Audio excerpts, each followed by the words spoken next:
In Genesis chapter 2, it says that man was put in the garden to till and to keep it. And those words in Hebrew mean to serve, protect, and defend.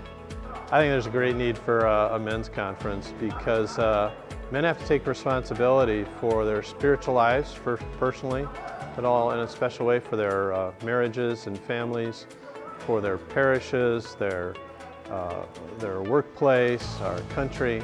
We always tend to do things on our own, and so in our pride we think we can go it alone, and yet as we learn time and time again, and especially as we turn to the Lord, we can't do it without Him. Guys like that male bonding, that fellowship, and this is what these Catholic men's conferences are doing.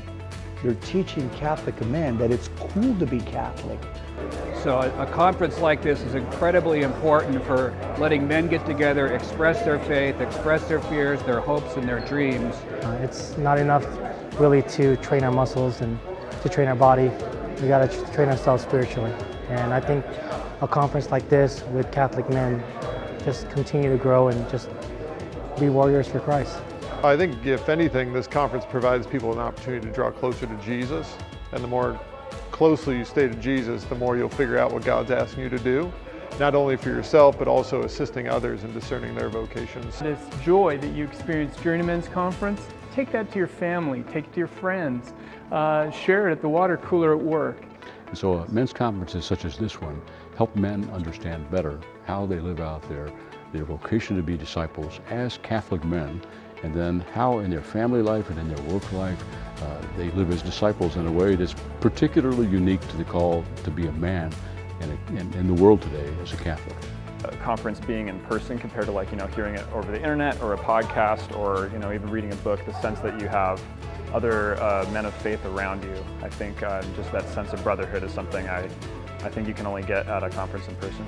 It is a wonderful opportunity for EWTN to be at a men's conference and to be part of that growth in each man realizing his own mission that God has entrusted him to live out in his life. We get really wrapped up in our business, in our job, and doing those things, day-to-day activities that we need to do. It's so important for us to stop for a few hours and listen to what God's trying to tell us. I think it is a fantastic, brilliant, awesome, inspired move from the Lord to whomever started this thing, because more than ever we need a man's spirituality in the world.